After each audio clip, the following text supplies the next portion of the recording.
This episode of Going in Raw is sponsored by Liquid IV. The Summer Olympics are nearly upon us, and hydration is important for athletes and fans. And Liquid IV offers extraordinary hydration for physical endurance, mental clarity, and overall well-being. A single stick of Liquid IV delivers better hydration than water alone, with 3 times the electrolytes of the leading sports drink, plus 8 vitamins and nutrients, making it the perfect summertime companion whether you're working out, chilling poolside, traveling. So tear, pour, and live more and turn your ordinary water into extraordinary hydration with Liquid IV. Get 20% off your first order of Liquid IV when you go to liquidiv.com and use code RAW at checkout. That's 20% off your first order when you shop Better Hydration today using promo code RAW at liquidiv.com. Hey, Friendo, Steve here. And Larson. Welcome back to Going in Raw, the only pro wrestling podcast you need to be listening to. On today's episode, we've got your WWE Raw review. Oh man, it's hot outside, Larson, trying to keep it cool here at Going in Raw. Cooler than Dom Mysterio riding Liv Morgan last night. That was hot, man. Also hot, Drew McIntyre on the road to Money in the Bank. Getting into the match, is he now the favorite to win Money in the Bank, Larson, yes or no? Don't stall, answer the question. Oh, I was getting to it. Gosh, I can't consider for 10 seconds, for heaven's sake. I'm hyped right now, man. I'm hyped, ready to go. I guess so. No, it's like what?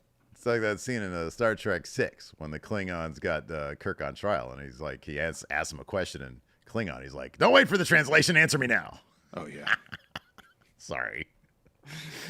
In my estimation, it's down to 2 people to win the men's Money in the Bank ladder match. It's Drew McIntyre or it's Jey Uso.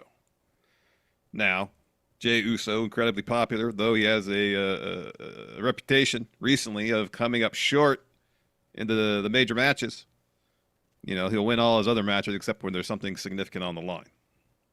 Now, will he finally get over the hump, so to say, be Mr. Money in the Bank, get that custom briefcase? Hey, I like that shirt he had, the kind of somewhat all-over print shirt, at least the front of it. Yeah, I didn't hate it. I thought it was kind of cool. It's funny because I went on, this is a total tangent, I'm sorry. Totally a tangent, yes. But I went on WWE Shop because, like, dude, Jay is so funny. I want to support him. His merch is not good, though. No, generally, but that shirt's not bad. That shirt is not bad. Yeah, for real. Is that available? I did not notice it last night during Raw, but maybe it went on sale afterwards. Maybe he got it off Redbubble. I don't know. Maybe he has a silk screen set up at his home. In his garage, that could be, yeah. Anyways, Jey Uso is wildly popular. However, he gets confronted by Chad Gable at the beginning of Raw last night. And it seems like there's a possibility he can get wrapped up in this Uncle Howdy stuff, potentially. Yep. Gable and Jay have a match next week on Raw, and that doesn't necessarily preclude either one of them for winning Money in the Bank, but if the idea is Jay is getting right into a program after Money in the Bank, then maybe that's an indication that he's not going to be the briefcase holder. On the other hand, you have Drew McIntyre. He seems pretty confident that with CM Punk written off TV after the attack on SmackDown a couple weeks back, that the path is clear for him to win Money in the Bank and cash in at the end of said show to become the new World Heavyweight Champion. That's his intent. He has made that crystal clear. But the worry with Drew is that they'd either use, well, it's twofold. Punk could make a surprising return at the Money in the Bank show to cost him the briefcase, or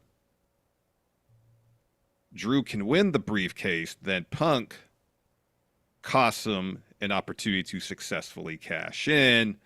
And I don't think I'm too keen on the idea of using the Money in the Bank briefcase as a story mechanic to advance. A failed cash in with the Money in the Bank briefcase as a story mechanic for this CM Punk Drew McIntyre feud. I feel like at this point, we all know what the deal is. There's enough heat here. You don't necessarily need Punk to cost Drew a successful cash in to add even more heat. You know, I don't think that's going to turn up the heat so much so that you kind of waste the men's Money in the Bank briefcase for the year. So that's my hesitation with going with Drew. Yeah, I agree with that. I just came up with this idea just now. just now on the spot. Should we power rank who we think is going to win? We'll do that in a second. Ah. But no, it has to do with Drew and Money in the Bank. I think you're dead on about Jay. I think there's at least 2 stories that potentially they could wrap him up in, maybe even both of them in the short term. Absolutely, the Unk Howdy stuff, and then long term the Bloodline stuff, which makes me think that given that Money in the Bank, yes, it can be a very short term thing where you cash it in like immediately. But as we saw with Damian Priest, and then we see generally with Triple H, he takes his time doing stuff. So I don't know that Jay, as popular as he is, number one, he doesn't need anything to be more popular. And you and I have often said that, man, he should win something big to sort of, continue this momentum. There's no sign that that momentum is stopping or halting. It seems to be only growing. With Drew McIntyre, we'll talk about the case for everybody. But for Drew McIntyre, one thing that I've kind of noticed they've been doing a little bit more, and we saw this most recently with Seth versus Damian Priest. There is a big fat stipulation at Money in the Bank. If Damian loses, he leaves Judgment Day. If Seth loses, he doesn't get to challenge for the world title anymore. Well, so long as Priest is champion. Yeah. As long as Priest is champion. Similarly, Drew McIntyre wins Money in the Bank. Yes, I 1,000% agree, and I think most people would. If CM Punk costs him that cash in once again, it's overkill. It's cartoonish. I think that's silly.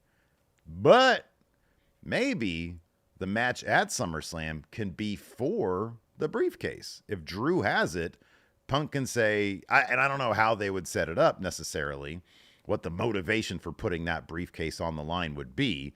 You would think CM Punk wouldn't care about that. He would just be like, I want to fuck you up because you completely annihilated me right after I was cleared or whatever the situation was. So, yeah, I don't know. Maybe they could do a thing where to make that match, not that it needs it, but more stakes involved with Drew versus Punk with the briefcase on the line. I had a thought today. Now, we haven't heard any news about Punk being cleared. He was supposed to make that announcement on the SmackDown in Chicago. Didn't because he got interrupted by Paul Heyman. If Punk won't be cleared in time for SummerSlam, they can have Drew win Money in the Bank, try to or successfully cash in the World Heavyweight Championship match. And maybe Seth is in a position where he's on the verge of winning, and they can do Seth versus Drew for SummerSlam and use the briefcase as kind of the means to pivot to that for the short term until CM Punk is cleared. Mm-hmm. Yeah. I guess that would necessitate Drew trying to cash him and not being able to, being thwarted a la all the times Priest was. Mm-hmm. And it'd be a bit of the other side of the coin for Drew as Mr. Money in the Bank to cost Damian Priest a championship win because of the number of times that Priest did that to him. You have to believe that the poetic symmetry there of Drew having been cashed in on and then being the guy to cash in on people. You open up the hypocrisy because he criticized the cash in, and then he has it. He's a bad guy, so he wouldn't do the announce ahead of time thing. He'd probably do it just to spite somebody. Yeah. So it just feels like Drew, from a storyline perspective, how they love to do their callbacks.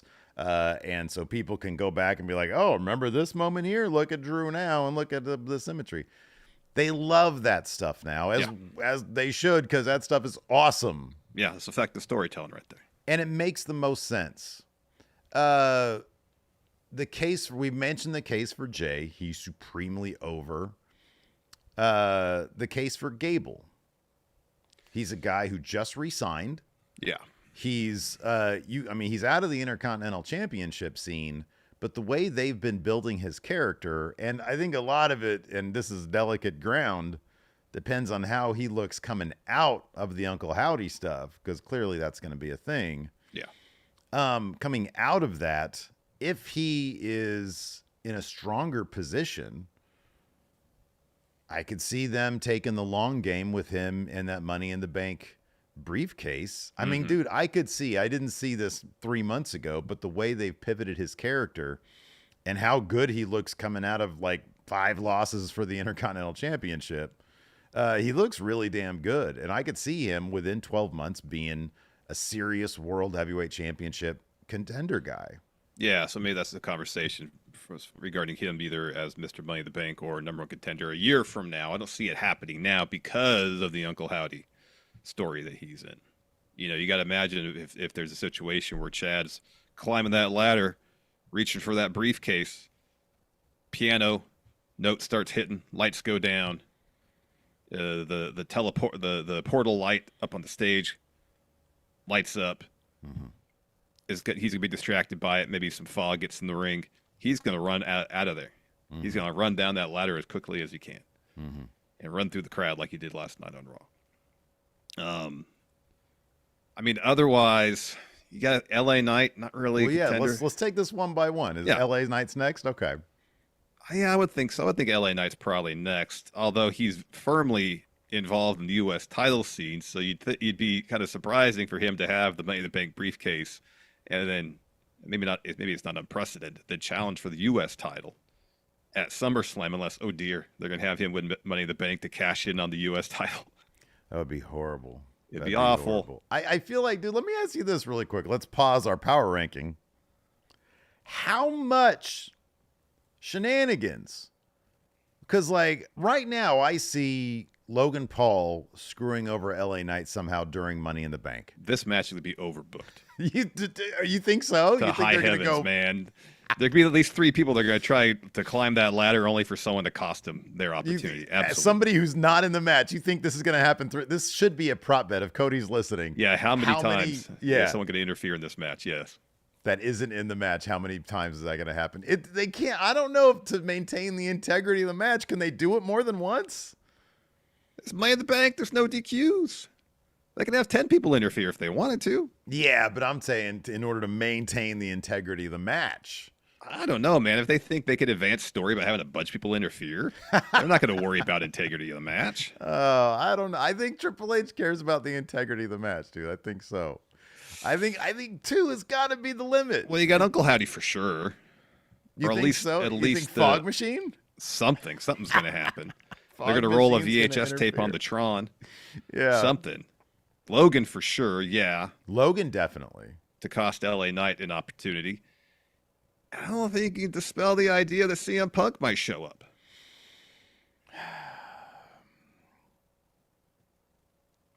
Yeah, that's a possibility. We should have Brock Lesnar come back again. God, that would make me throw up. I would throw up on stream. It'd be a term of service violation.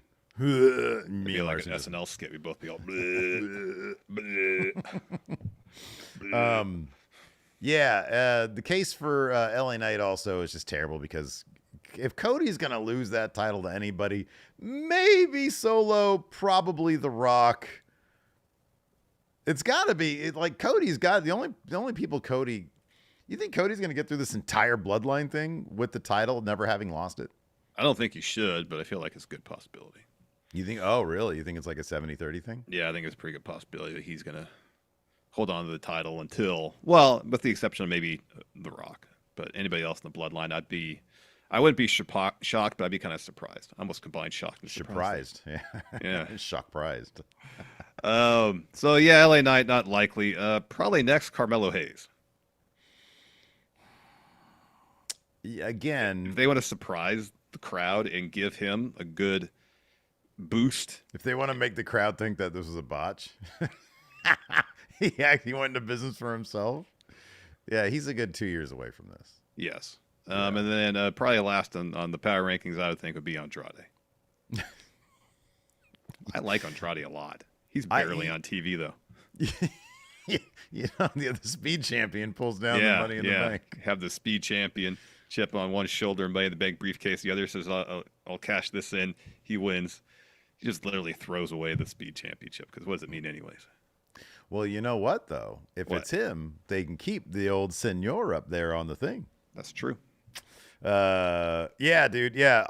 I would probably, actually, to be honest with you, I would probably,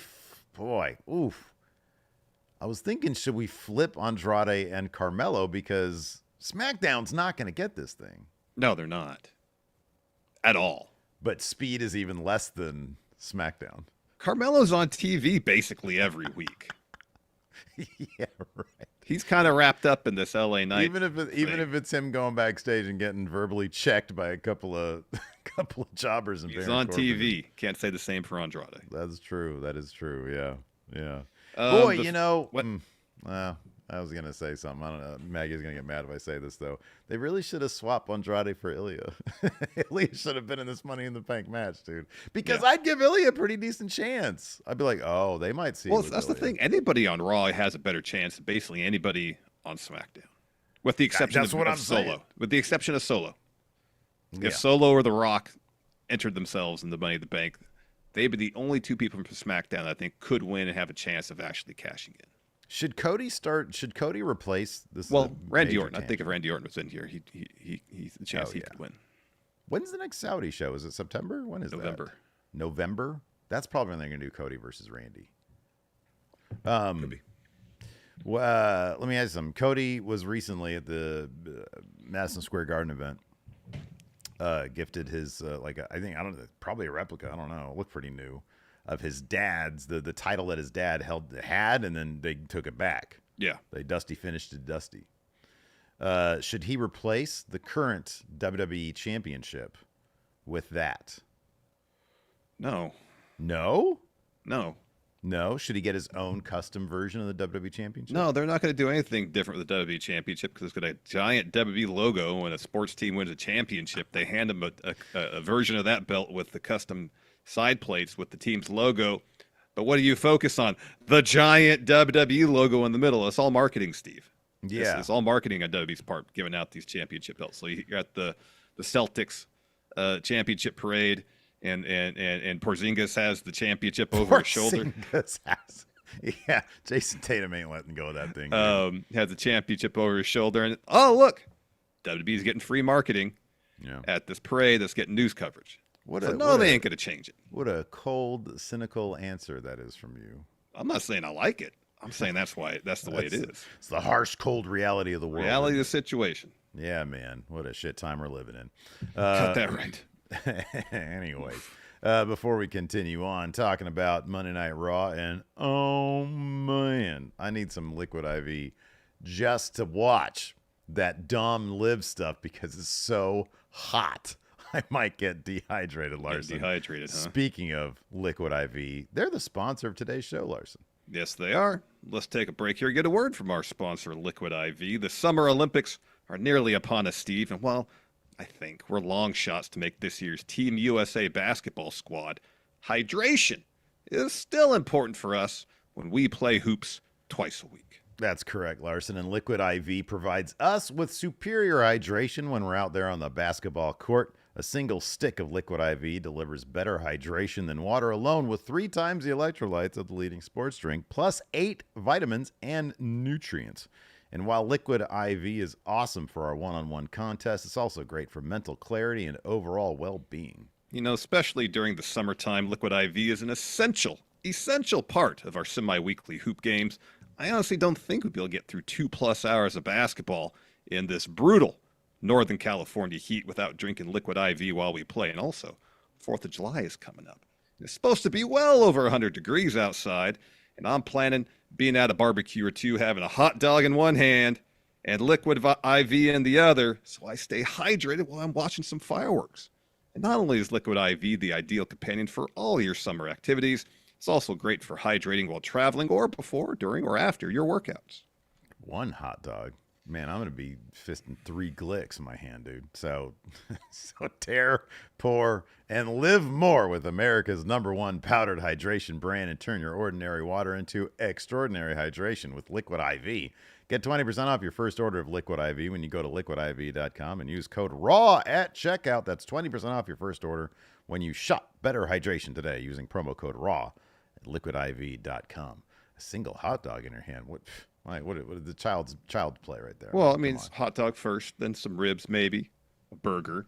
3 Glicks, lots of ribs, 3 more Glicks, burger, 3 a more trough of clicks. mac and cheese. Yeah, there you now we're talking. A trough. No fork, no spoon, just head in trough. Yeah, dude. Yeah, and then a trough next to you with that liquid IV infused water. There we go. Nom, nom, nom, nom. There we go. Before we talk about Raw, let's talk about this. We power rank winners of the men's Money in the Bank ladder match. Let's do the same for the women's bout. We're going to power rank the women winning Money in the Bank. Let's see who's even in this bitch. We got Io, Chelsea Green, Lyra Valkyria, Tiffany Stratton, Naomi, and Zoe Stark. Let's see here. Okay, well, number one, far and away. Okay, here we go. I got it. Is clearly Tiffany Stratton. I think Bailey has a tenuous grasp on this championship. I think Triple H is like, well, she's a good guy. What am I supposed to do with that? And, yeah, it seems like he has no idea how to book her in any sort of interesting fashion. Yeah. No, absolutely not. So yeah, I don't know exactly how this whole Nia Jax. I think to me it sounds like this. Tiffany's gonna butter up Nia over the next week or whatever, until SummerSlam. Tiffany's gonna win Money in the Bank. She's going to somehow maybe try to cozy up to Nia and assure her that she's not going to cash in on her. I feel like Bailey's going to squeak out a victory at SummerSlam, but Nia's going to absolutely destroy her. And then Tiffany will cash in at SummerSlam. Yeah, Tiffany will cash in. I had the same thought. Yeah. So she's far and away number one. Yeah, I think she would probably be number one in the power rankings. 2 and 3, I would think would have to be Chelsea Green. Yeah. And then probably Naomi, because that's been the one constant of Bailey. Naomi's been the one constant in their relationship ever since Bailey has won the title. Mm-hmm. And Naomi mentioned on SmackDown this past week, if I win the briefcase, I'm going to have to cash in on you at some point. And Bailey's like, let's push that. We'll have that conversation later. It's avoidance on Bailey's part. So in terms of taking the time to set things up, it would be possible, I think, for Naomi to win the briefcase, and then they have to navigate Naomi and Bailey, that dynamic of being friends while Naomi could cash in on Bailey at any time. I don't think it's as likely as Tiffany winning, but it's far more likely than basically anybody else on Raw winning. God damn, that's actually a really good case, to be honest with you. And I just thought of something else too, to be honest with you. When I say far and away, I don't know. That's a really good case. 1 through 3, especially Chelsea. Chelsea's been around longer than Tiffany. Yeah. Chelsea's paid her dues a bit more. And you saw absolutely. the reaction when she stole Bianca's win. Yeah. Crowd exploded. Rhea coming back, because Chelsea's on... Oh, no, Chelsea's on SmackDown. Yeah, SmackDown. Someone from SmackDown is winning the Women's Money in the Bank briefcase. Because I was thinking, but here's the thing, though. I'm not 100% sure. They might do the kind of thing where Rhea comes back, but they don't want just to put this title on lock again. Mm-hmm. Rhea comes back and absolutely annihilates Liv, and then somebody else cashes in. Yeah. And then they just, because Rhea can get whatever title she wants whenever she wants it. To be honest, she should probably be beating Sami Zayn for the Intercontinental Championship at this point. But she's such a foregone Why stop there? conclusion. Beat Damian Priest for the World Heavyweight title. Why stop there? Have her beat Cody Rhodes. Throw your ones up for Rhea Ripley. There you go. All right. So it could be somebody from Raw. And I don't know, the title could go wherever they want it to go.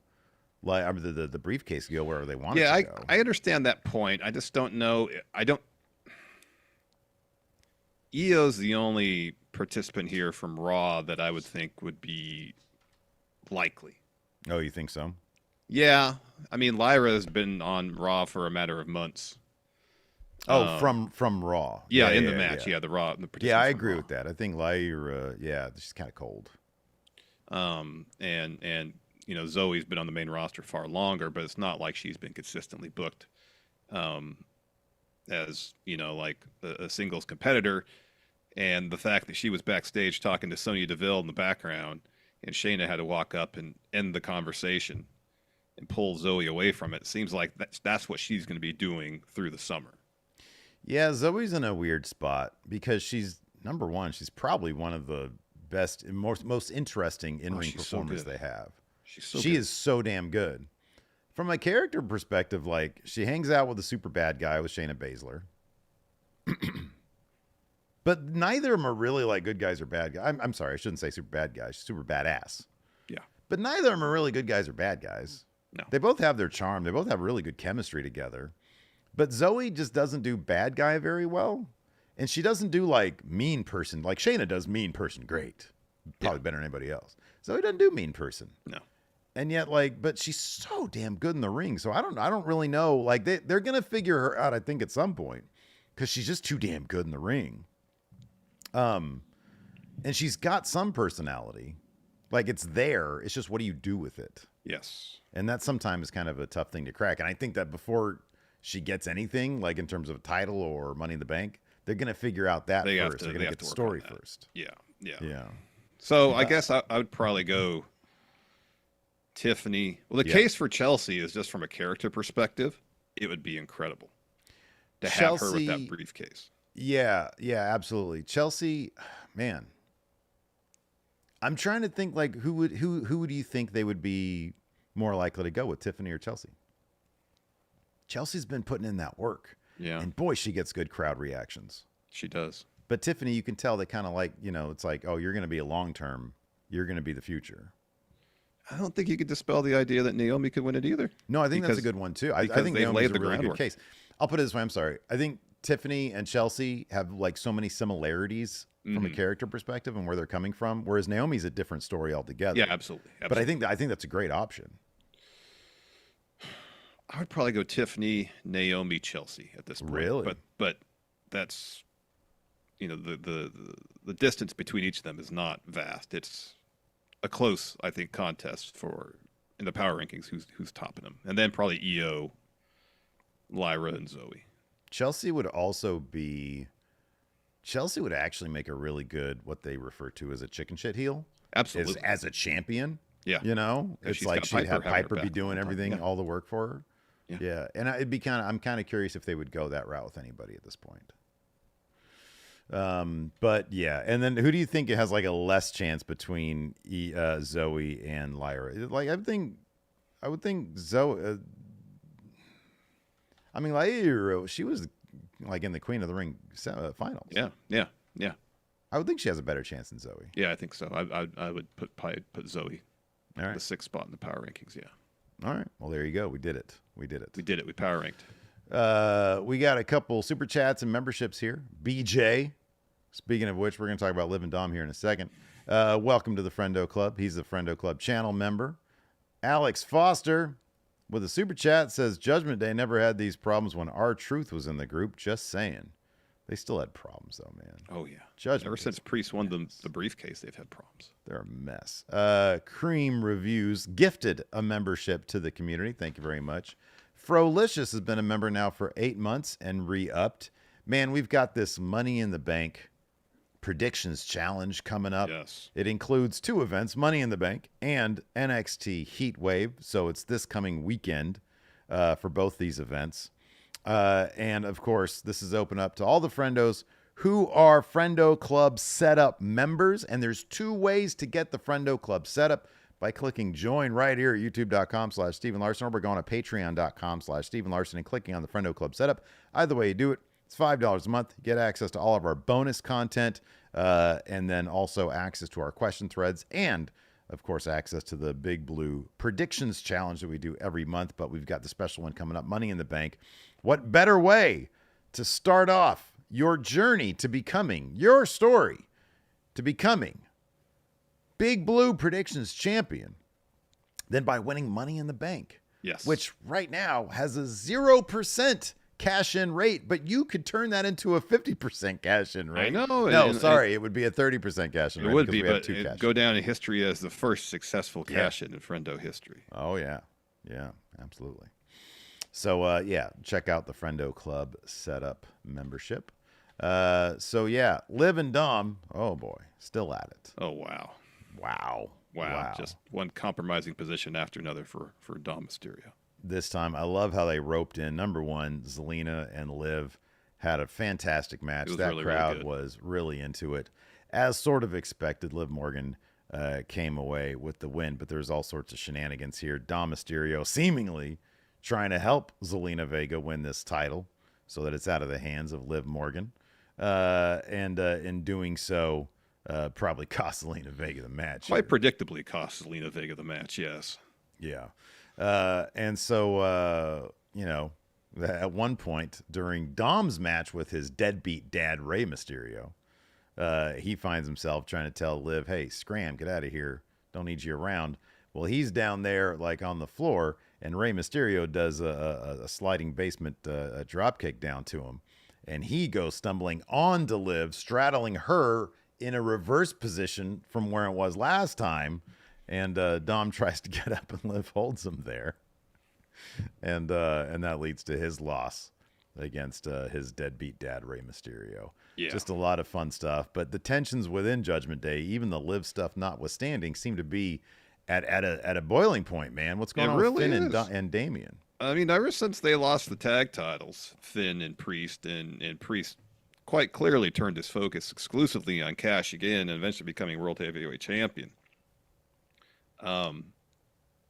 He holds himself at a higher level than everybody else in Judgment Day. He tried to justify that when Finn confronted him with it. He says, you've changed ever since you won that. I heard what you said to Seth. And Priest kind of tries to brush it off, but then says, I'm right. Rhea, when she was champion, she had a top title. She was, which is interesting because at the time he fought this at every turn he could. He was trying to say last night, Rhea was top of the pecking order in Judgment Day when she was champion. Priest would do whatever he could while she was champ and he was tag champ to be seen on equal footing as her. He conveniently left that out, huh? Yeah, he did conveniently leave that out. And Finn says, you're my brother, I got your back, but I'm going to tell you the truth. And that's what he said, you're different now. And then you got the segment with Seth in the ring. And you got Priest going into the Judgment Day clubhouse, and you got Finn and Carlito in there with Liv. Yeah. You have the stipulation for the World Heavyweight Championship match at Money in the Bank, where if Priest loses, he's out of Judgment Day. And you got Finn obviously having beef with him. You don't know how Liv is going to work into all this, because if she wants to fundamentally change the identity of Judgment Day, then kicking Priest out, it is a massive step in achieving that. And, obviously she has curried favor with Finn and JD because they're tag champions now because of her. Mm-hmm. And if she can create a power vacuum within Judgment Day by getting Priest out of there, and then feed into Finn's ego saying, you can be the guy now to lead Judgment Day into the future. Yeah. That's going to appeal to Finn. Oh, yeah. Because while he was been laying low for a while, you go back to the feud with Seth Rollins he had with the World Heavyweight Champion, over the World Heavyweight Championship, while Priest had the briefcase. I mean, that alone, that whole thing, the tensions then were almost enough to break up Judgment Day. And all that kind of stuff is now percolating back to the surface. It kind of got, pushed aside when Finn was tag champ with Priest because they had a common thing to work towards. Now that they don't, you got all of these egos clashing now. And all these guys jockeying for power now, especially with Rhea gone. I don't know, man. Going before, even when the stipulation was laid down last week, I was like, this just seems like more of an excuse for Seth not to challenge for the World Heavyweight Championship anymore. And I would still, at this juncture, say Priest is probably going to win, but it's putting doubt in my mind after Raw and hearing Finn for the first time confront Priest with the number of issues that he's had with him over the last few months. Yeah. It's funny. I love this because John Hosey here in our YouTube chat, the 3-time predictions champion, came close to making it 4 times. Yeah. Says everything is good when you're winning. That's the ironic part, though, is that they just won the tag titles and things have never been worse. Yep. I kind of feel like Finn's going to come close to costing Damian Priest the title at Money in the Bank. enough to, but Priest will walk away with it, but it's going to be enough to cause more fissures in their relationship. I don't know how this is going to play out or what level this is going to elevate. I mean, clearly this is going to elevate Finn because Liv wants to take everything from Rhea. She doesn't want Judgment Day to break up. She wants Judgment Day. She wants to take her place in Judgment Day as leader of Judgment Day and make Finn think that he's the top dog in Judgment Day. And that's how this is gonna play out. Now exactly what that means, because here's the thing, that's also setting up Finn at some point as a world title contender guy. And I kind of feel like Triple H is going to pull the trigger on that. He's always liked Finn, and I think he wants to give Finn maybe his definitive world title run. But that might not be for a while because you know how this stuff, it just takes a really, really long to play out. Really, really long time to play out. And there's too many things coming up in the near term. I mean, dude, there's, I don't know how many people, you know, for the world title potential like right now on Raw, but there's a ton. There's a lot. There's a lot. Let's talk about the Intercontinental Championship really quick. Sure. And where you think this goes. Now, if Sammy had simply done the leapfrog, so him and Braun have a segment, Braun spears him, Sammy rolls out, Braun rolls out the other way, but then does the thing that he did to Ludwig, runs around the ring, spears Sammy, but it didn't. Instead of spearing him, Sammy leapfrogs him. Braun runs into steel step. Sammy says, "Hey, I'm smarter than you because I got more experience. I've had people come at me over the years thinking that they're better, stronger, whatever, but I'm smarter." And he proved that. Yeah.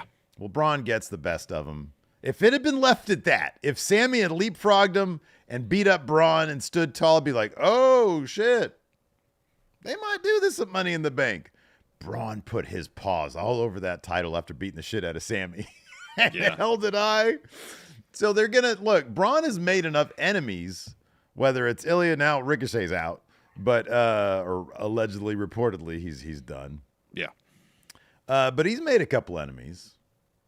How do you think this match is going to play out at Money in the Bank now? I mean, it could be a situation where we saw with Sammy leapfrog and Braun.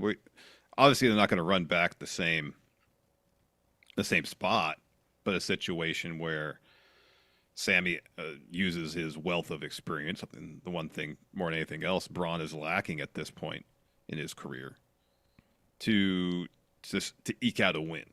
Like, this doesn't feel like a match where Sammy's going to hit the exploder and a haluva kick. This feels like a match that's going to end in roll up, whereas Sammy just barely escapes. Yeah, right. Braun breaker.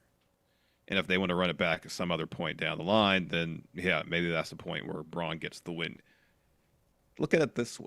Remember when Braun Breaker lost the NXT title to Dolph Ziggler? Yeah. Might be a situation like that. I know Tommaso Ciampa was in that match with the belt change. Well, I was going to go back even further when Tommaso Ciampa beat Braun Breaker the first time. Yeah. And it was because everything Braun brought, he had an answer for. Yep. And I think it's going to play out similar to that. I think Sammy's going to have him properly scouted, and I think you're right though. I don't think it's going to be like, oh, Sammy just destroys him with a hell of a kick. I think he's going to, you know, give him a backwoods. Yeah. Boy, they're getting tore up by Karrion Kross, aren't they? Yeah, it's interesting that Kofi loses to Kross and Xavier gets the win. Mm-hmm. I think that's going to sit well with Kofi? Probably and then not. To punctuate it, that uncomfortably long arm snap of Karrion Kross to Kofi Kingston. Like, Woods, where are you, man? Get over here. Yeah. So, yeah, there's some fun stuff going on there. But let's go ahead and dive into the Raw recap. Sure. Raw kicks off with, before we do, actually, I just want to drop this real quick. I know a lot of you are like sitting there thinking, man, Steve, what a cool shirt you have. What a great design you have. Yeah, I know I designed it. It's great. We also got this hat right here with like, you know, the white mesh on the back. And we also have one. It's all black version right here. People are like, man, where do you get that amazing design that you came up with? Well, now you can, after months and months of me being the model for it. Boom, friendoshop.com. Use promo code Friendo2024 to get the new stuff. We also have a coffee mug at 16 ounces. Oh man, you can put whatever you want in it. You can put coffee. You could put liquid IV in it. Is it larger than this one, or is it the same size? I think it's probably that size. Oh, I think it's this size. That looks comparable. So this is up against my head. This is what it looks like. My lens on my camera might be a little wider, so I don't think it's inaccurate. Yeah, like the lens, Yeah. the all the aberration, whatever. So, anyways, Raw kicks off with Ilya, Drew, and Sheamus arriving in a Cybertruck. Come on, Sheamus. Dude, I saw so many of those when we were in LA. They were doing the thing outside Hollywood and Highland where like they had like a Lambo parked, and it's like, hey, riding a Lambo for $100. Oh yeah, and there was one for a Cybertruck too. Did they pay you to ride in the Cybertruck? They couldn't pay me enough, man. No, dude. So anyways, we're in the concourse with those smelly Raw fans. Jay's there. He walks through the smelly crowd. They go crazy. Yeet. They're all trying to yeet. They're all taking pictures and stuff. And he says, "Hit my music." And it's just wild. It's just a party breaks out with all the mosquitoes or cockroaches. They're not fireflies anymore. So he makes his way through the crowd. Corey Graves is on commentary replacing Pat McAfee with Michael Cole there. And then Jay says, yeet. He says, only one person snatching that contract. Not Andrade, not Carmelo, not LA Knight, not Chad Gable. You're looking at the new Mr. Money in the Bank. His name is Jay Uso. That brings out Chad Gable. He says, enough of that word. I don't even want to repeat it. They're talking about yeet. He says, yeet's not even a word. What is a word? He says, what is a word is miracle. Look it up. You'll find a picture of Chad Gable next to it. What I've done the last 2 weeks is nothing short of miraculous. I overcame an attack from the Wyatts, and I overcame my family leaving me. And I overcame 2 monsters last week to punch my ticket. On Saturday, I'm going to become master in the bank. And Jay says, what are you doing here, man? Didn't the Wyatts get you? And Chad says, get me? You think I'm scared, Oos? I'm not scared. You're the one who should be scared. You stole the fireflies. Come think of it, I'm innocent. My family left me high and dry. They should be after you. Jay Uso, the man who abandoned his family. Jay says, look, I told Unc he could have the fireflies. I'll take the mosquitoes, some cockroaches. I don't want no smoke with the Wyatts. You want to talk family? The only thing I did is what I didn't. He said, the only thing they did is what I didn't. They got out from under a manipulative scumbag like you. So Gable attacks Jay.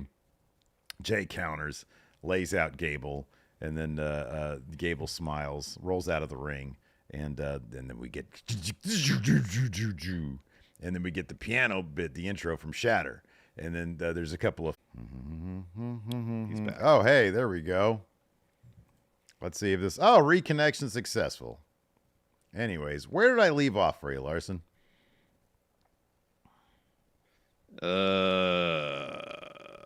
You were getting into Chad Gable going through the crowd. All right, so Chad Gable escapes the Wyatt family, because YouTube should just pick this back up. So Chad Gable escapes the Wyatt family. He runs away, and then Abby the Witch appears, gives a box to Michael Cole, and then we come back from commercial, and there's another video home system. Yes. And he says, listen, we're going to get this to the truck so that we can get a video cassette recorder to play it, and we'll see it later. And then we have Karrion Kross versus Xavier Woods. Yep. And as mentioned, Xavier Woods gets the win here with the backwoods, rolls up Kross. And it creates an interesting dynamic now within the New Day where Kofi lost to Kross. Woods gets the win. And then, yes, after Xavier gets the win, Kofi gets in the ring to celebrate. While Kross is stunned, but AOP then attacks the New Day, lays out Kofi, lays out Woods. And Kofi gets put in a double wrist lock by Kross. It seems like he's in it for about a good 5 minutes. Yeah. With Woods nowhere to be found because AOP powerbombed him into the barricade. Yeah. And eventually, Kross releases the hold. Woods checks on him. While Kross leans over and is like, oh, you want to shake my hands now? Make a move. There's 5 of us. So, again, this is one of those things where retroactively, if the New Day break up, this is where Karrion Kross takes credit for it. It's like, I lost, but in losing, look at this rift that I've caused between the two of you. I wonder, though, if now, I feel like a lot of that before they were able to get by on coincidence. Yes. I feel like now maybe they understand, okay, we can kind of manufacture this stuff, make it a bit more direct, which is what they're doing with the New Day. And then it's just going to be what's going to win out. You know, is the power of positivity going to win over the Final Testament? Probably. I hope Probably. not. Remains to be seen, though. Hope New Day break up. They didn't get that robust of a reaction last night when they came to the ring. No, they didn't. People, there's not a lot to this, to be honest with you. It's sort of just, I don't know. The Final Testament kind of dragged people down at this point. I don't even know what it is. It's like if you said, hey, we're going to put Cross with Paul Ellering and AOP and make a faction, I'd be like, cool. But like, I don't know. What do you think it is? It's just like because people are so used to him just like never winning anything of substance. Like if you had told me Karrion Kross is going to be in Money in the Bank, I'd be shocked. He's nowhere close to even being in a qualifier for Money in the Bank. No, they start this faction, and you see the individual parts. You're like, oh, this is really cool. They can dominate, and they go out there and do the exact opposite. They take a bunch of L's. Yeah. You know, if you want to book them as a faction to pay attention to, they got to get some wins. They need at least to be in feuds with people who are way higher up. Like New Day, they're a tag team. What's Cross bothering with them for? I don't know. Like, what's his beef with them? Oh, you guys have been together too long. Well, he thinks Kofi doesn't care about Woods. He's like, you guys should. I've been wanting to see you break up and go on singles runs for a long time. You should do that. Maybe that's all it is. Maybe that's all it is. So then after that, we see Priest and Dom walking down the hallway leading up to the Judgment Day clubhouse before they go in. Priest says to Dom, hey, before we go inside, did you talk to Rhea? And Dom is just lying down his teeth. He goes, yeah, she's good. We're good. Are you good? And Priest catches him in a lie and says, I'm fantastic, but you know who isn't good? Rhea Ripley, because I just talked to her. She's pissed, dude. And Dom's like, I've been caught. I'll handle it. Priest says, you say that every week and you do nothing for once. Actually do what you're going to do, dude. So Dom says, this Liv thing isn't my fault, dude. You're starting to sound like my dad. Priest didn't like that and says, what did you say? You don't need to say it under your breath. So they go inside, and Liv is in there with Finn and Carlito and JD, and they're playing WWE 2K24. Mm-hmm. So Priest, he's upset that Liv is there. And Liv says, welcome. I was just leaving my matches next. I want to say good luck to my daddy, Dom. So she leaves. And then Finn steps up, and Priest says, before you say anything, Liv hanging out in here is not cool. It's got to stop. And Finn says, okay. Whatever you think of Liv, she brought the tag titles back. The real issue here is you. Ooh. You put your spot in jeopardy. And what was it you told Seth? We need you more than you need us? What are we, your sidekicks? And Priest says, no, you aren't. But I didn't say anything wrong. I'm the world champ. You need me, bro. When Rhea was world champion, we needed her more. Now you're a tag champ again. How about we need each other? As for my spot, I have faith in myself. I think I know, actually, I'll beat Seth. And Finn says, I know who you are. And as your brother, I'll always have your back, and I'll always tell you the truth. Truth is, since you won that title, you've changed. And Finn walks off. You've changed, man. I can't think of a time when I ever said that to you. No. You've changed, man. No. I've never said that. I don't know if I've ever said that to another person. I don't think I have either. I can't imagine being in a conversation and looking at somebody like this. Oh, you've changed, man. No, you know what? I said that. I've said that in positive ways. You know, like when I saw Jeff this weekend, there was a period of time when he was losing a lot of weight. And at a certain point, I was like, oh, I didn't say this, but I was like, I'm not sure that looks healthy, you know. But then he put on like a little bit more. I'm like, yeah, dude, you're looking a lot healthier these days. You've changed for the better. Yeah. All right. But I've never been like, you changed, man. Yeah. You used to be cool. And now you're lame. Now you're lame. Hecka lame. You're hecka lame, dude. You suck. We get the tribute video for Sika Anwai. Yeah. Memorial. And then backstage, Kathy Kelly is interviewing Zelina Vega, asks her about Dom offering to help her win the title. Zelina says, before I told Bootleg Rhea last week, I ain't chasing Dirty D. I want to chase the Women's World Championship. I'm a champion. Everyone's about to see what a real champion looks like. So her music hits. She makes her way out to the ring. And then we get Liv versus Zelina for the Women's World Championship. And as Steve mentioned, really good match. Dude, you know, man, I'll be completely honest. Liv's changed for the better. Like, I've never really been invested in a Liv Morgan match, I think, in my life. I did like when she successfully cashed in on Ronda. I thought that was pretty cool. That was pretty cool. But like, but yeah, no, I was into this, man, because of the story. Like when they build up a good story, it's like you give a shit what's going on. I know. And on top of that, they were doing a lot of fun stuff in the ring too. They were. It was a really fun match. Yeah. And eventually, of course, Dom makes his way down to ringside. So Zelina hits a code red off the middle rope. Liv rolls out of the ring to avoid the pin. And then Zelina rolls her back into the ring. So Liv shoves her onto the apron and rolls her back in. Sorry, this is... so then Ray comes down. He starts arguing with Dom. Ray shoves Dom. Liv baseball slides Ray. 619 from Zelina. And she hits a tornado DDT, gets a 2 count there. Dom grabs a chair and slides it to the ring and says to Zelina, "Hey, use it. Go ahead." And then instead, he picks up the chair. Zelina kicks it into his face, but that opens her up to eat an oblivion from Liv. Liv covers, gets the win. Yeah, the crowd was really when Zelina hit the 619 and got that near fall. The crowd was huge into that. Yeah, that was a huge pop. Yeah. So, anyways, up on the ramp, Kathy asks about Liv's revenge tour. Liv says, "I feel like the luckiest girl in the world. Liv Morgan's revenge tour is going exactly how I planned. I want to dedicate my victory tonight and my future victories to the most gorgeous man in WWE, my daddy Dominic." And the way she's like, she's really bringing a lot of life to these promos because she figured out what she is. And that, man, that honestly goes so far. It's kind of everything from a character perspective. It really is, yeah. So after that, we have this really well put together Drew McIntyre video package.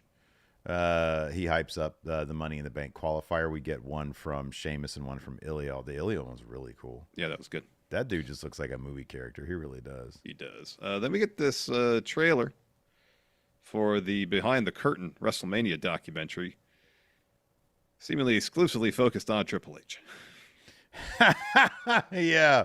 I was trying to read all this shit in the background on the whiteboards. I was like, what does that say? All the blurry stuff World written on the title? whiteboard. What's going on? Yeah, but no, he was like, what did he say? So if it, like, this was the lamest metaphor I've ever heard. Yeah, creative is like GPS. You set your destination. Creative is like MapQuest. You know, you type in like Seth wins world title. And then you got to print it out. You can't look at it on your phone. You got to print it out. It's like a Rand McNally map. You got to open up to the right page and make sure that you're in the right locality. Yeah, that's what he should have said. My creative is like a Rand McNally map. I got to circle the destination, and then I got to get a highlighter and highlight my path there. Yeah, exactly. Exactly. Look at all the stops on the way. Oh man, what other metaphors could Triple H have used for creative? Creative is like a meal. It's like a. I know where it's going to end up. Creative is like a hot dog eating contest. I know where that hot dog's going to end up, but I know it's going to go through a bunch of twists and turns on the way. Yeah. It's going to run into remnants of other glizzies. There you go. In my lower intestine. So Seth Rollins comes to the ring for a promo. He says, "Boston, welcome Monday Night Rollins." And I guess the power of his entrance caused some confetti remnants to rain down to the ring from when the Celtics won the championship. So he picks one up. He goes, maybe this is a sign of things to come. He says, maybe it's a sign that next week I'll be standing here, World Heavyweight Champ. You want to be real, though? I have a secret for you. I want to share it with you because this is a championship city. You got the Bruins, the Red Sox, Patriots, and with the confetti, NBA champ Celtics. He says, I say this because you understand the secret I'm about to tell you. I need to win back the World Heavyweight Championship. I need it. I have to have it. I cannot be second best or anything less. If I don't beat Priest at Money in the Bank, then I don't get another crack at Priest. And if I don't beat him, I need to reevaluate who I am, my legacy. When the pressure is the highest, that is when I am at my very best. And this Saturday, when I take the title Priest has kept warm for me, I'm going to take that from him and take Priest from Judgment Day. It's not my intention to break them up, but without Judgment Day, he has the best opportunity to be the best version of himself. So this brings out not Damian Priest, but Finn Balor. Finn Balor. So he comes to the ring and says, ladies and gentlemen, say hello to one half of the World Tag Team Champs. I should be in a good mood, but I'm not. I'm in a bad mood. In fact, I'm in a real bad mood. Reason being because everything around here seems to be changing. What it means to be in Judgment Day is changing. Damian Priest is changing. And you, I know you, Seth, you're the one to blame for this. Seth tells him to shut up. Says Priest is his own man, making his own decisions. Says, I don't think you're mad. I think you're jealous because he has the one thing you can never get. Here's the deal. My beef ain't with you, but since you're out here, I'll knock your teeth down your throat. This brings out Damian Priest. And Seth is like, trap. This is a trap. It's a trap. You're setting a trap for me. And Priest goes, no, there's no trap. You know why? This is my business. And he says that to Finn. And no one else is getting in my business. He's talking to you, Finn Balor. Says, you're right, Seth. This is about me and you. Just me and you. You're out here saying my days are numbered. I can't tell you how wrong you are. You think you still run Raw? Those days are numbered. Seth says, that's how you feel. We ain't got to wait until Saturday. Let's do this right here, right now. So Finn is about to surprise attack. Seth, his Seth senses it, hits Finn. And Priest is like, gosh darn it, dude, what are you doing? Mm-hmm. And so anyways, Finn gets the upper hand, and Priest, he's like, come on, join in, Priest. Beat him down with me. Instead, Priest pulls Finn off of him. Seth super kicks Finn a couple times, hits a stomp, but then he turns around to a huge south to heaven. And then Priest helps Balor up, and they just argue all the way up the ramp. Mm-hmm. Yeah. Yeah, I thought this was really, really good. Seth was a bit cartoonish when he was, sensing a trap. He was like, "Oh no, come on! Who's gonna do it first? What's this trap? I know this trap right here." Yeah, he was really going overboard with it. He was, but I guess it makes sense. So after that, we have a Ludwig Kaiser video package.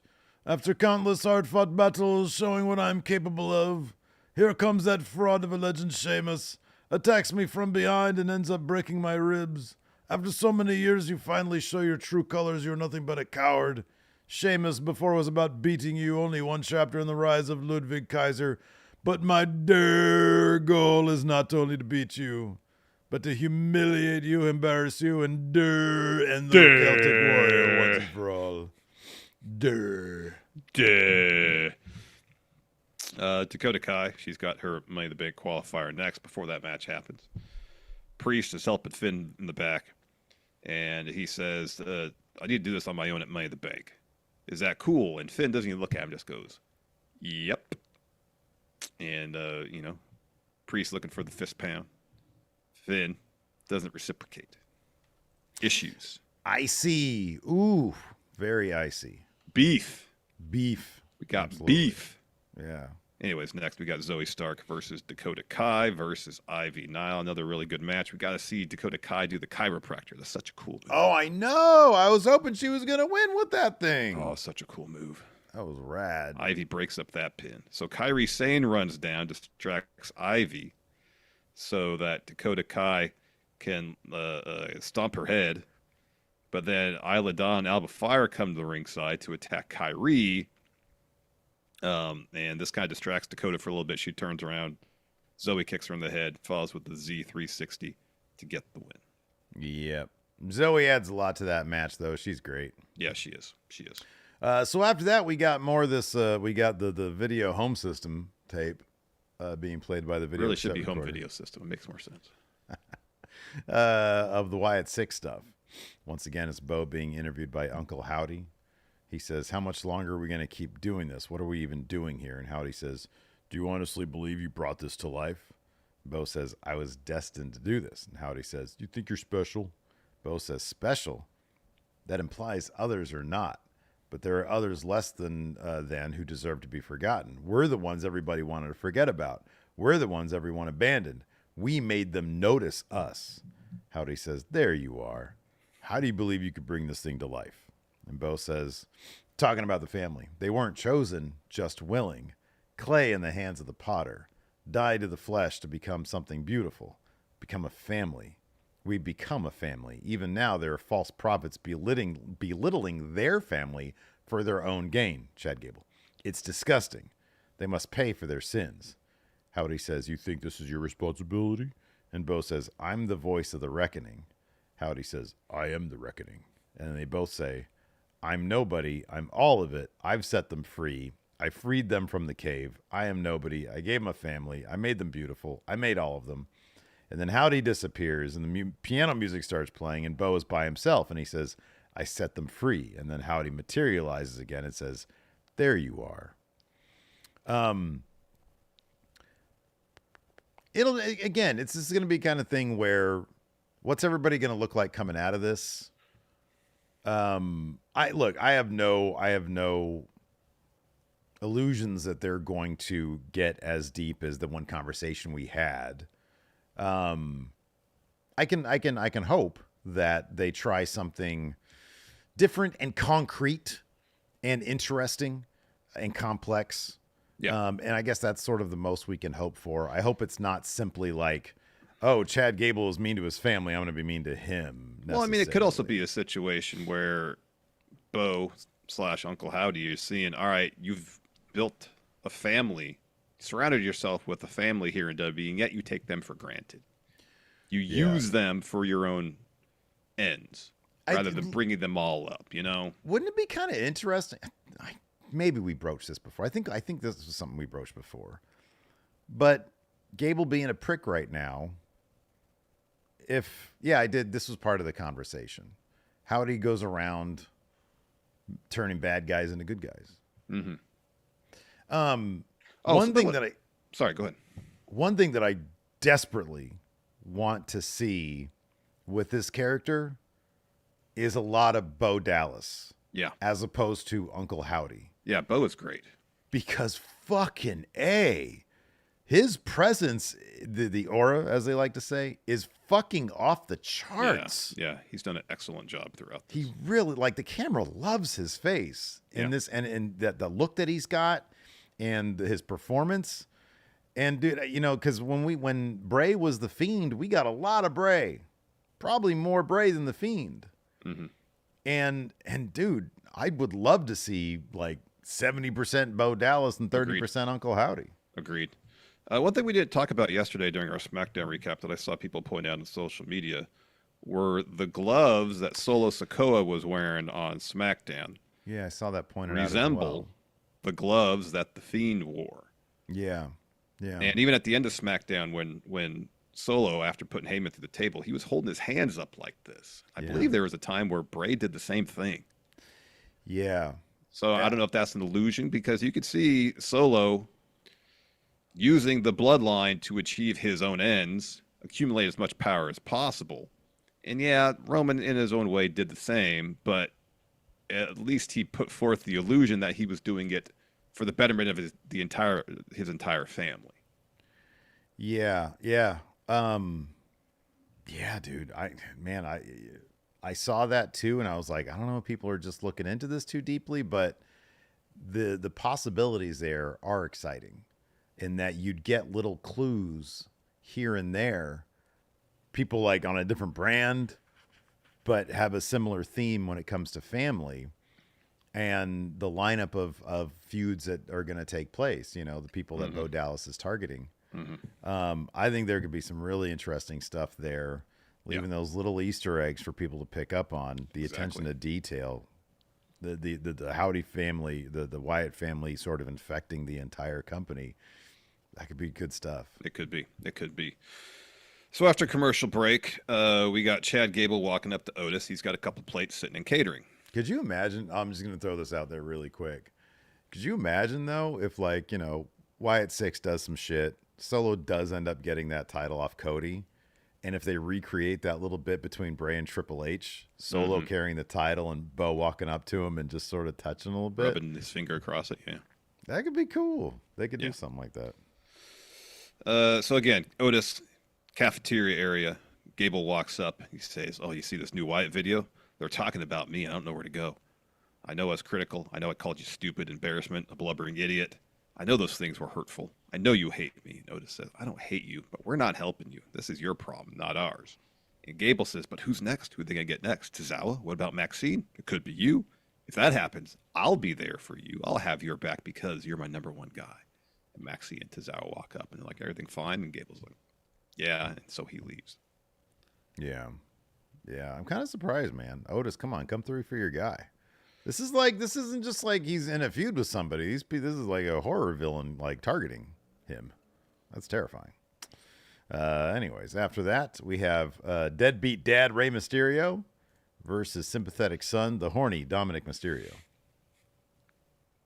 This is, since their Mania match, Dom has grown so much as a wrestler. Oh yeah. Like there was some crisp shit here, you know? Yeah. So Dom's set into the ropes for a 619, but Liv, who'd come down ringside earlier, pulls Dom out of the ring to safety. She checks on him, and that's when Ray kicks Dom off the apron onto Liv. So Ray goes down and pulls Dom off. Dom hits a kick, brainbuster, gets a 2 count there. Then Zelina runs down, hits a Thez press on Liv. They start fighting. Dom sends Ray into the ropes, hits a 619. Don heads up top, and Liv and Zelina now are fighting on the apron. So Liv attacks Zelina, and when Zelina bumps, it's like she's holding onto the rope and pulls the rope. That sends Dom off the top rope, and he's crotched on the top turnbuckle. And he's kind of leaning over. And so Ray hits him with a 619 in the corner. And then follows with the springboard splash to get the win. Mm-hmm. Yeah. I like the only time that Dom might beat his dad is probably when Ray retires. Yeah, I know. Yeah. Yep. After that, we had... Well, Liv is like helps Dom up and is like super apologetic. It's like, oh, I didn't mean to do it. It's not going to happen again. It's not that huge of a deal. Yeah. Then we had a Sheamus video package. He says, I actually got to make a living beating people up. Puts over Ilya and Drew. They show the history of Drew and Sheamus. Says 15 years, still hungry as ever, and putting on banger after banger. Tonight, take one step closer to being world champion for the 5th time. And then we get Sami Zayn. We get a Sami Zayn promo saying, it feels pretty good, Boston. Good to walk back in as the IC champion. He says, when I won, I said I wanted to defend at any time against anyone, anytime. The next challenge is set. Sami Zayn, Braun Breaker. He says, I'm not stupid. I hear the buzz. Everyone seems to think Braun's going to run right through me. He says, I get it. You take one look at him, he's a freak. He's breaking guys in half every week. Going to say this one time and not be misunderstood. I'm going to beat Braun Breaker at Money in the Bank. I take nothing away from Braun. That brings out Braun Breaker and his crappy music. Comes down in the ring. What do you think of his shirt? It's like an all-over print dog thing, isn't it? Yeah, because he's got that dog in him, Steve. Yeah, I think he had that last week. And I remember seeing him back then and being like, it's a shirt. It'll cover him from the elements. So anyways, he says, listen, Sammy, you gained a little bit of my respect last week because everyone's afraid of me, but not you. You actually came to find me and challenge me. And Ric Flair, you butt sucker. No, he didn't say that. That was his uncle.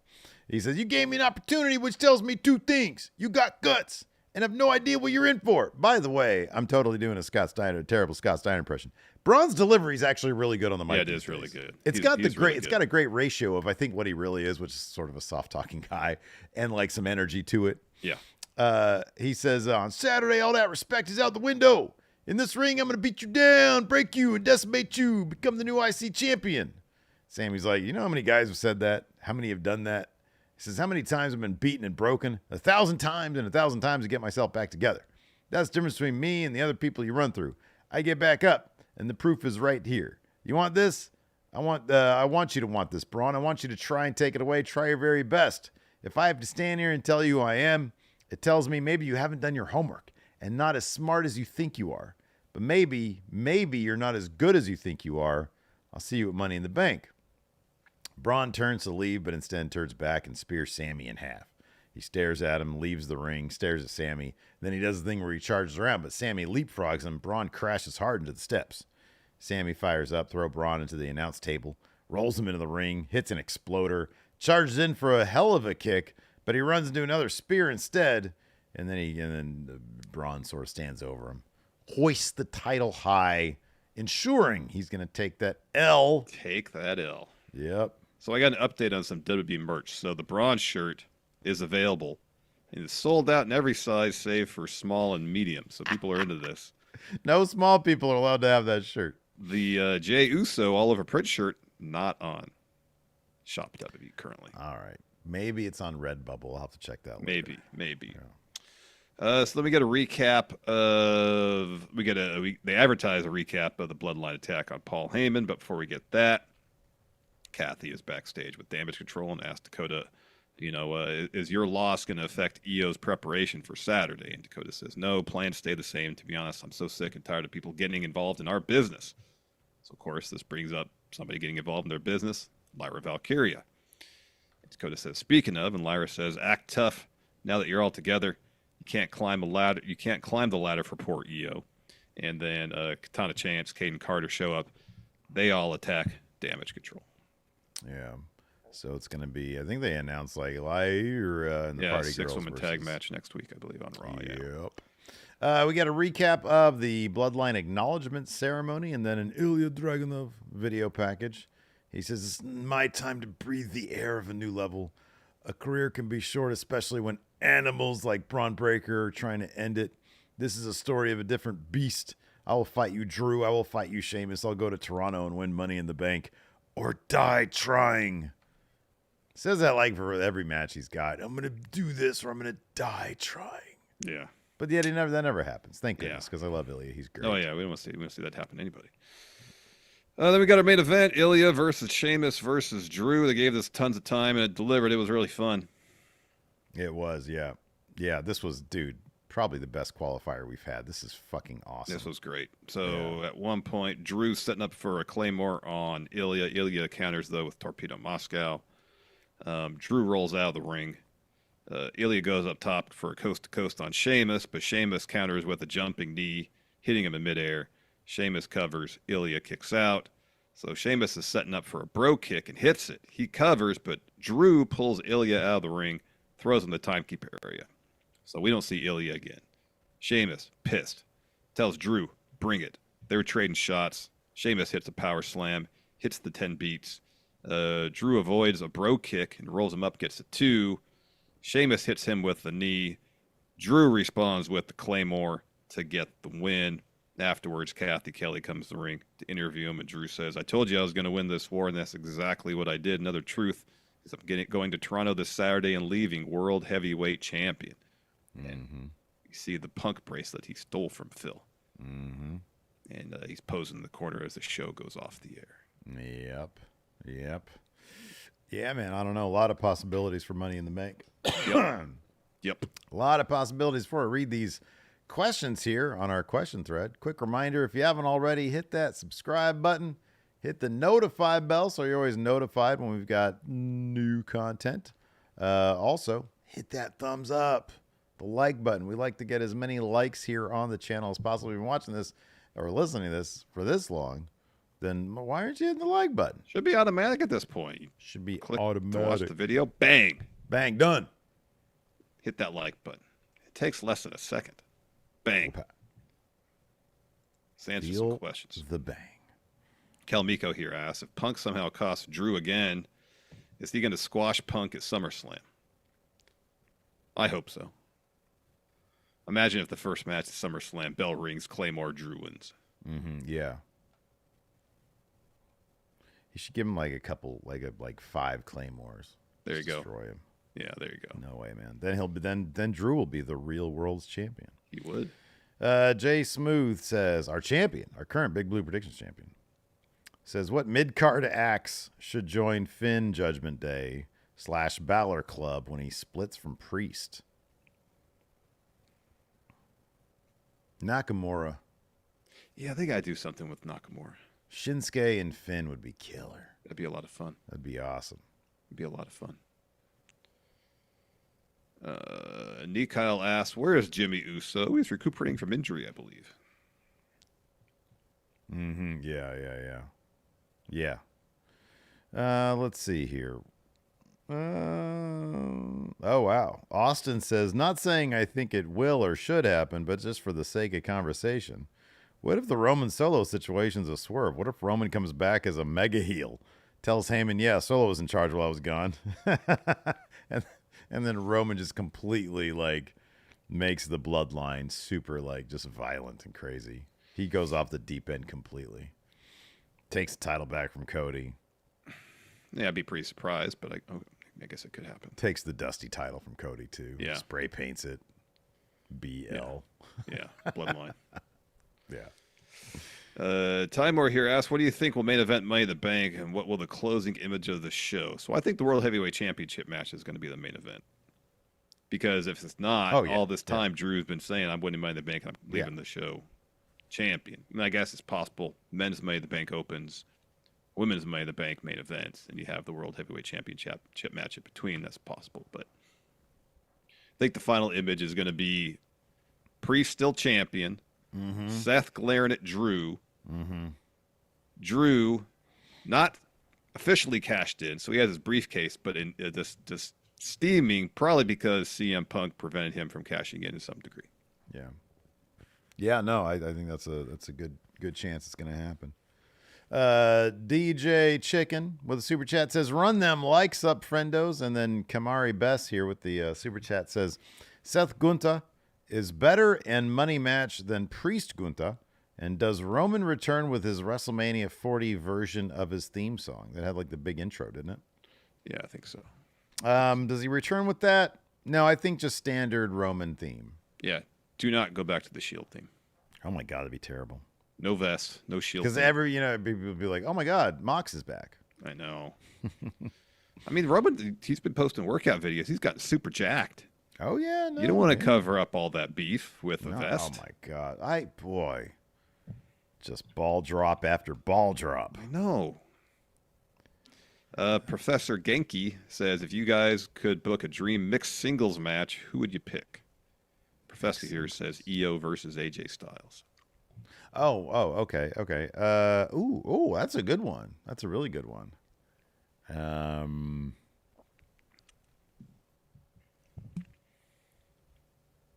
Shinsuke Nakamura versus Asuka. That's good. Zack Sabre Jr. Oh, wow. Versus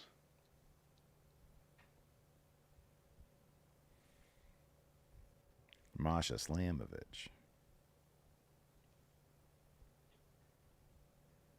Versus Mercedes. Oh, there you go. Kiddo Hudson says, it seems like all the men in Money in the Bank had a nickname if they win the briefcase. Master in the Bank, Mellow in the Bank. What would be your guys' nickname if you were to win Money in the Bank? I think we had this question last week, but it's a fun one. Yeah. Glizzy in the Bank. I'd put a bunch of glicks inside the briefcase. Money in the Frank. That's even better. Money in the Frank. Yeah, that's good. I think mine was Money in the Prank. Yeah, Money in the Prank. It'd be like, hey, open the briefcase, and then like seltzer water was spit out. Exactly. You open the briefcase, fart sound emanates from it, and everybody's like, "Ah, look at him, he farted." He farted, everybody. Look at him now. He farted. Alex Foster says the Undertaker had the lights going out. Wyatt Six have their music and lights show. What theatrics would go down if Going in Raw were interfering in something? You'd have the fog machine, but it'd be like green fog. Oh, like farts. Yeah. Okay. Yeah, it'd be like pyro, but a bunch of glizzies would like shoot out to everybody. Exactly. Yeah. Exactly. That's good. Let's see here. The Big Cringe. Have you ever gotten to the point with someone where you hated them as much as Drew and Punk's characters do?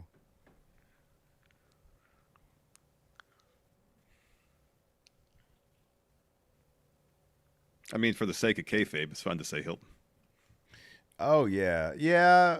I've never you actually almost hated got Hilton. there. I love him. I don't think you wanted to slap him up a little bit, though, that one time. I mean, first, I don't think that ever happened because I don't remember it.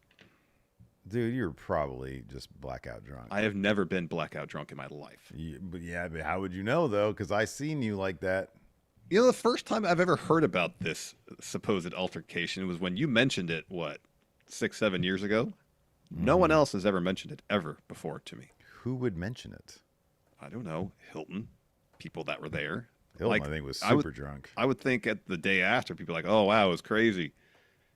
You and Hilton almost like threw down. It wasn't like a big thing like that. It was a fairly quick moment, but you looked like you were going to throw down with him.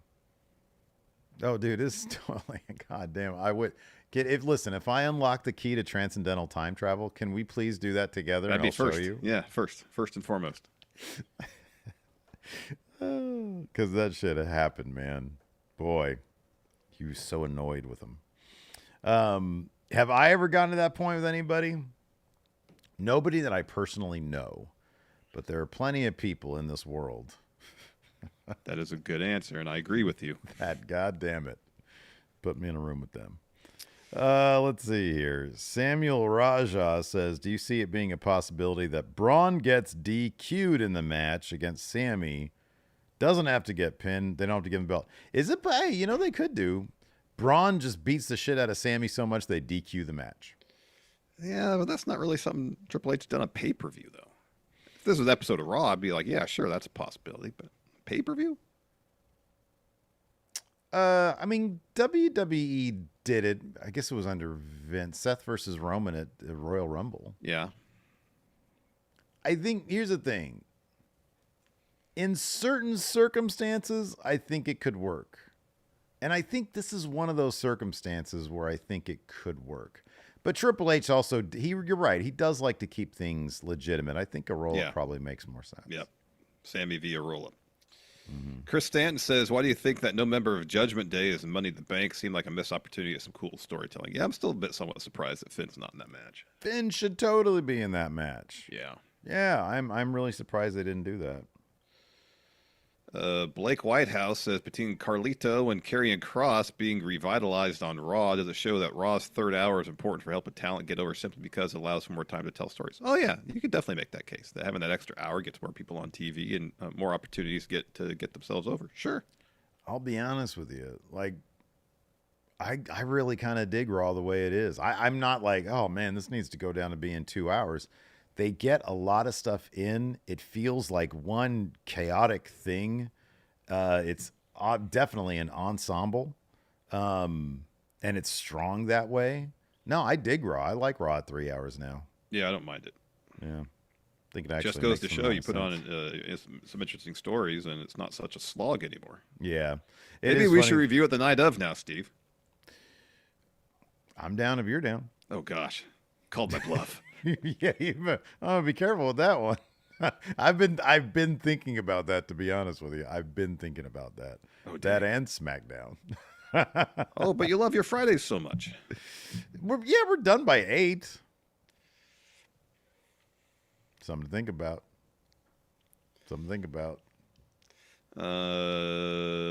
B-Sin says, what do you think of Braun's new music? Braun Breaker, that is. Did it change from what it was? No, it was terrible last night. Yeah. Aussie. Oh, we kind of answered this during the show. Dom will beat Ray when it's Ray's last match. Yeah. Heather says Wrestle Talk clocked in actual wrestling time at 50 minutes in a 3-hour show. Yeah, I'm cool with that.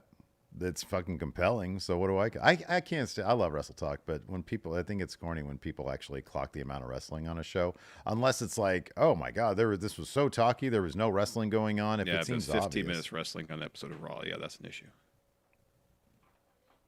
But 50, and that's it's what, 2 hours and 2 hours and 20 minutes.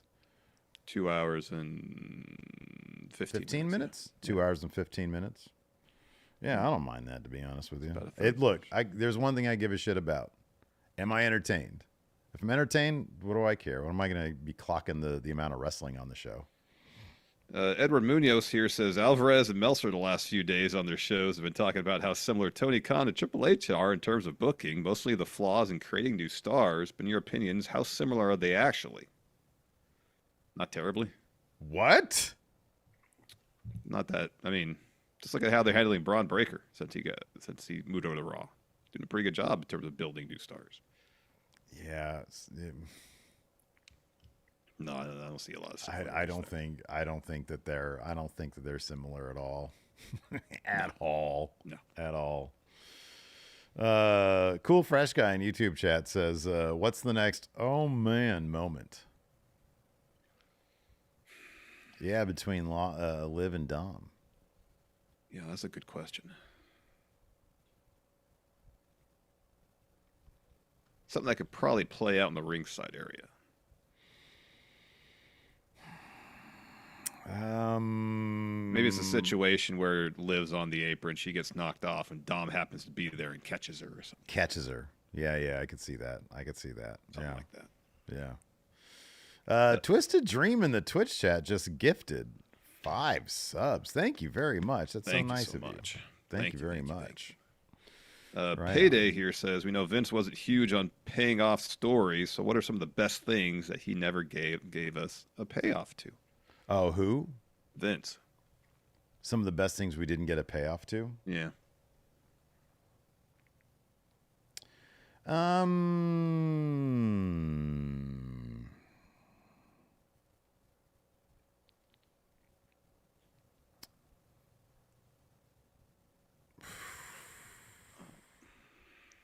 mean, one of the first things that popped. W.S. Fletcher says GTV.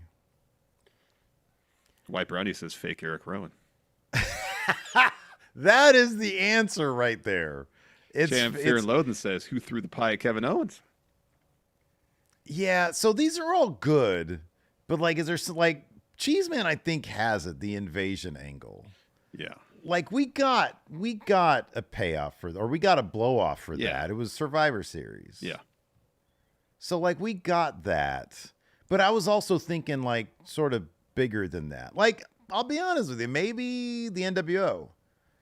Like, he brought the NWO in, but like the NWO in, and Hulk was a good guy because people were like, yeah, Hulk's great and everything, but we want Hulk Hogan, not NWO. We don't want Hollywood. We want Hulk Hogan. And so Vince was like, yeah, let's do that.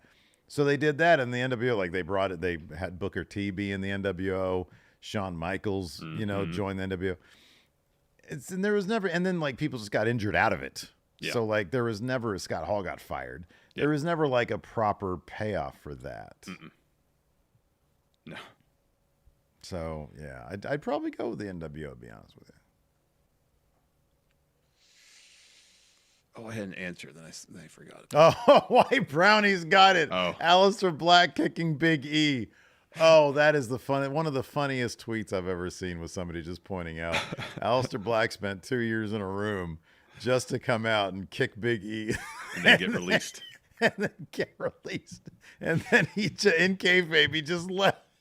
They dropped up so much money in those animation things they did for Alistair. Yeah. Those were not cheap. But in kayfabe, he just shows up, kicks a dude, and leaves and forever. Gone. Oh, man. Yeah. That's all the questions I got.